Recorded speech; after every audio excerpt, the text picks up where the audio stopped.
दोस्तों, ममता बनर्जी और सोनिया गांधी की हालिया मुलाकात को लेकर राजनीतिक गलियारों में चर्चाएं तेज हैं। कल की वीडियो में हमने आपको बताया था कि कांग्रेस ने ममता बनर्जी को दोबारा से कांग्रेस में अपनी पार्टी के विलय की यानी मर्ज करने की बात बोली है। अब आज खबर यह है कि ममता बनर्जी इस बात को क्या सीरियसली कंसिडर कर रही हैं और कांग्रेस के कोटे से राज्यसभा जाने की क्या वो तैयारी कर रही हैं। दूसरी तरफ सयानी घोष और सबको खामोश करने वाले शत्रुघ्न सिन्हा भी बहुत खामोशी से वापस एनडीए में आने की तैयारी में है क्या।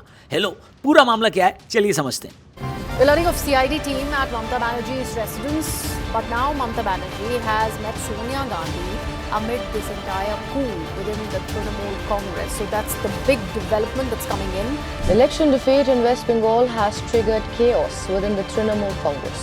Mamata Banerjee is facing a revolt within the party, and at the same time, the TMC Supremo is being investigated in connection with a signature forgery case. Meanwhile, the rebellion within the TMC has now spilled from Bengal into the parliament, triggering a full-blown political showdown. Rebel MP Kakoli Ghosh has claimed that nearly 20 TMC MPs are ready to align with the NDA. दोस्तों, हाल ही में दिल्ली में India गठबंधन की एक जरूरी बैठक organise हुई जिसमें टीएमसी की चीफ ममता बनर्जी भी शामिल थी। इस बैठक के दौरान और ठीक अगले ही दिन 9 जून को ममता बनर्जी ने सोनिया गांधी के घर जाकर उनसे एक लंबी मुलाकात की। सोशल मीडिया और राजनीतिक हलकों में अफवाह या कयास लगाए जा रहे हैं कि सोनिया गांधी ने ममता बनर्जी को गठबंधन के अंदर एक बड़ा और जरूरी नेशनल पोस्ट जैसे कन्वीनर ऑफ द ऑपोजिशन कोalition या हेड ऑफ कोऑर्डिनेशन कमेटी देने का ऑफर रखा है और इसके बदले में ममता बनर्जी ने कांग्रेस से राज्यसभा सीटों के तालमेल की मांग की बात कही। हालांकि ऑफिशियली दोनों पार्टियों की ओर से किसी भी स्पेशल पोस्ट के लेन देन या राज्यसभा सीट की सौदेबाजी को लेकर कोई ऑफिशियल कन्फर्मेशन नहीं है। दोनों नेताओं ने इसे आगे के चुनावों और गठबंधन की कॉमन स्ट्रैटेजी पर फोकस्ड एक मुलाकात बताया। अब इस बैठक के दौरान एक इंटरेस्टिंग कॉन्ट्रडिक्शन देखने को मिला। दिल्ली में जहां सोनिया गांधी और ममता बनर्जी के बीच बेहद गर्मजोशी भरे माहौल की बातचीत हो रही है, दोनों नेताओं के गले मिलने की तस्वीरें शेयर की जा रही थी और आगामी 2029 के आम चुनावों के लिए गठबंधन को स्ट्रांग करने की स्ट्रैटेजीज पर चर्चा चल रही थी। ठीक उसी टाइम बंगाल की राजधानी कोलकाता में ममता बनर्जी की पार्टी एक बड़े क्राइसिस से जूझ रही थी। बंगाल विधानसभा चुनाव में मिली हार के बाद टीएमसी के अंदर कलह खुलकर सामने आ गई है। जिस वक्त दिल्ली में बैठक चल रही थी उसी दौरान कोलकाता में स्टेट की सीआईडी ने टीएमसी ऑफिस पर छापेमारी की। यही नहीं, टीएमसी को पार्लियामेंट्री लेवल पर भी बड़े झटके लगे हैं, जहां पार्टी की सीनियर सांसद सुष्मिता देव और सुखेंदु शेखर राय ने राज्यसभा और पार्टी से इस्तीफा दे दिया। इसके बारे में हमने आपको कल की वीडियो में ऑलरेडी बताया है। पॉलिटिकल एक्सपर्ट्स का मानना है कि ये मुलाकात मौजूदा पॉलिटिकल सिनेरियो में बेहद सेंसिटिव और लंबा इफेक्ट रखती है। पहली बात कि बंगाल में करारी हार और राज्य में शुभेंदु अधिकारी की लीडरशिप में नई सरकार के बनने और विभागों के बंटवारे के बाद ममता बनर्जी नेशनल लेवल पर अपनी रेलेवेंस और इंडिया गठबंधन में अपनी मजबूत कोalition को बनाए रखना चाहती। दूसरी बात, एक्सपर्ट्स मानते हैं कि कांग्रेस और टीएमसी का तालमेल डबल गेम की तरह है। दिल्ली में दोनों पार्टीज नेशनल मोर्चे पर एकजुटता दिखा रही है, जबकि बंगाल के लोकल लेवल पर उनके बीच गहरे कॉन्ट्रडिक्शंस और कंपटीशन बरकरार है।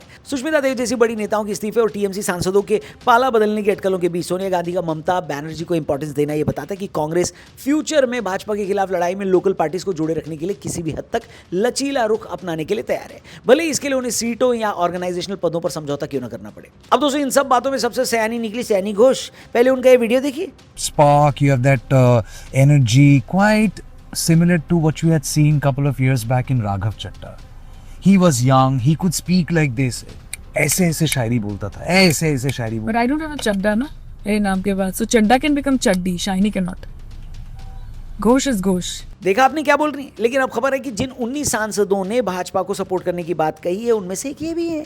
इतना ही नहीं, दुनिया को खामोश करने वाले शत्रुघ्न सिन्हा भी बहुत खामोशी से भाजपा में जाने वाले, ऐसा सूत्र बता रहे हैं। ये दोनों खबरें बताती कि नेता एक मिलनसार प्राणी होता है, वो कहीं भी किसी से भी और किसी में भी आसानी से मिल जाता है। लोग फालतू में बोलते हैं कि नेता लोग तोड़ते हैं, जबकि वो तो जोड़ते हैं, जुड़ जाते हैं। नहीं, बंगाल की राजनीति में कलकत्ता टीएमसी के लिए बड़ा झटका साबित हो रहा है। जी हाँ, दिल्ली और कोलकाता के गलियारों से आई खबरों के मुताबिक टीएमसी की कुल 28 लोकसभा सांसदों में से 19 की एक बागी लिस्ट सामने आई है जो भाजपा की लीडरशिप वाले एनडीए को सपोर्ट देने या उसमें शामिल होने की तैयारी कर रहा है। इस बगावत में ममता बनर्जी के खेमे में हड़कंप मचा दिया है, क्योंकि एंटी डिफेक्शन लॉ से बचने के लिए 2/3 बहुमत की जरूरत होती है और 28 में से 19 सांसद मिलकर आसानी से एक अलग गुट बना सकते हैं। मीडिया रिपोर्ट्स और वायरल हो रही लिस्ट के मुताबिक इस बागी गुट में टीएमसी के कई बड़े और दिग्गज चेहरे शामिल हैं। इसमें आसनसोल से शत्रुघ्न सिन्हा, जाटोपुर से सयानी घोष, यूसुफ पठान, काकली घोष दस्तियार, शताब्दी रॉय, दीपक अधिकारी, सुदीप बंदोपाध्याय पाते हैं। इनफैक्ट पूरी लिस्ट आपको स्क्रीन पर इस वक्त दिखाई दे रही होगी। इनमें भी सबसे बड़ा झटका है ममता बनर्जी की पूरी पॉलिटिकल ताकत इस टाइम चैलेंज हो रही है। आपके एमएलए एमपीज तो छोड़िए, एमएलसी तक आपकी सुनने को तैयार नहीं। जिस यूसुफ पठान को आपने गुजरात से उठाकर बंगाल का एमपी बना दिया,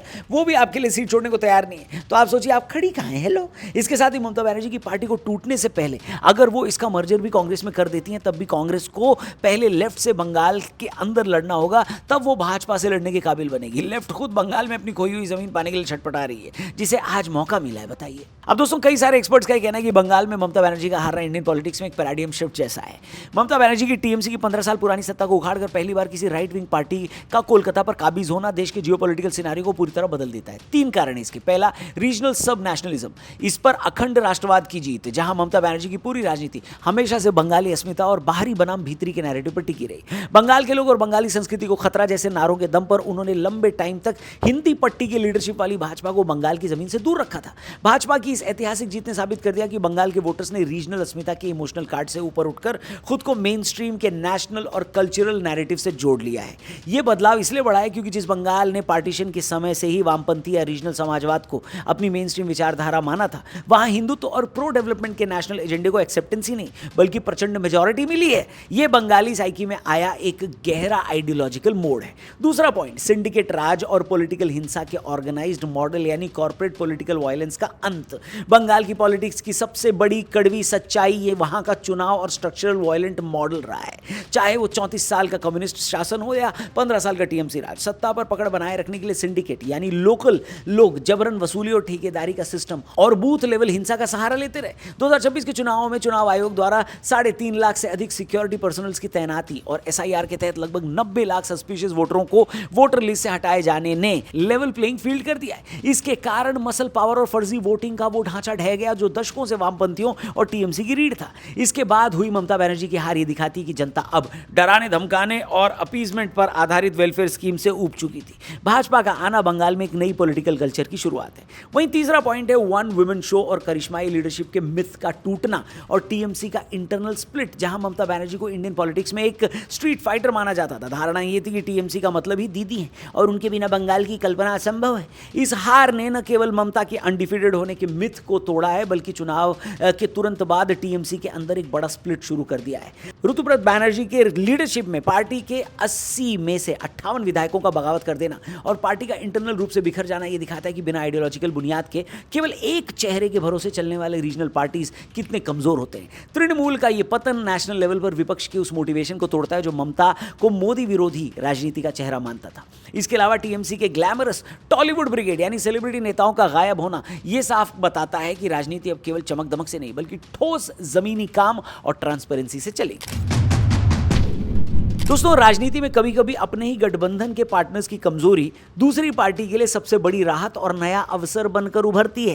कांग्रेस और तृणमूल कांग्रेस के बीच का रिश्ता हमेशा से वही रहा है। पिछले कुछ सालों में ममता बनर्जी और टीएमसी ने खुद को कांग्रेस के ऑप्शन के रूप में पेश करने की पुरजोर कोशिश की थी। उन्होंने यूपीए अब इतिहास है जैसे बयान दिए और गोवा, त्रिपुरा व मेघालय जैसे राज्यों में कांग्रेस के नेताओं को तोड़कर अपनी पार्टी का एक्सपांशन करना चाहा। टीएमसी की हार या कमजोरी से कांग्रेस का यह डर अब खत्म हो जाता है कि भाई कोई अदर रीजनल पार्टी अपने नेशनल लेवल पर विपक्ष का चेहरा बनकर उसकी जगह ले लेगी। नहीं ले पाएगी। कांग्रेस चाहती है कि भाजपा के खिलाफ लोकल लेवल पर केवल वही यानी कांग्रेस ही एक धुरी बनी रहे। जब तक टीएमसी मजबूत रहेगी वो इंडिया गठबंधन जैसे विपक्षी गठबंधन में लीडरशिप के लिए दबाव बनाती रहेगी। टीएमसी को कमजोर करके कांग्रेस विपक्ष के ओनली नेशनल लीडर का अपना पुराना रुतबा वापस पाना चाहती है। वेस्ट बंगाल कभी कांग्रेस का गढ़ हुआ करता था दोस्तों एक टाइम पहले, लेकिन ममता बनर्जी ने कांग्रेस से अलग होकर टीएमसी बनाई और धीरे धीरे कांग्रेस के पूरे वोट बैंक और स्ट्रक्चरल बेस को निगल लिया। आज बंगाल में कांग्रेस हाशिए पर आ चुकी है। टीएमसी की हार ये साबित करती है कि ममता बनर्जी का किला अनडिफीटेड नहीं है।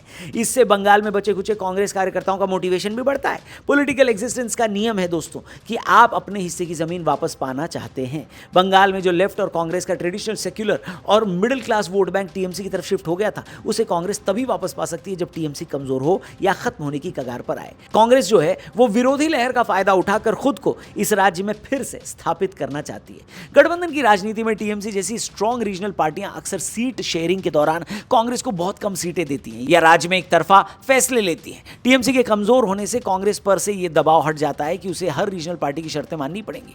नेशनल पॉलिटिक्स में कांग्रेस का एक बड़ा धड़ा, खासकर बंगाल के नेता जैसे अधीर रंजन चौधरी हमेशा से मानते रहे कि रीजनल पार्टीज को ज्यादा छूट देने से कांग्रेस का अपना आधार खत्म हो जाता है। कांग्रेस चाहती है कि टीएमसी इतनी कमजोर हो जाए कि वो शर्तों को तय करने की स्थिति में न रहे, बल्कि कांग्रेस की शर्तों पर चलने के लिए मजबूर हो। आज टीएमसी उसी जगह पर खड़ी है जहां कांग्रेस चाहती थी। और क्या कांग्रेस अब उनसे अपने अपमान का बदला ले रही है जो एक मजबूत ममता बनर्जी ने पहले उनके साथ किया था?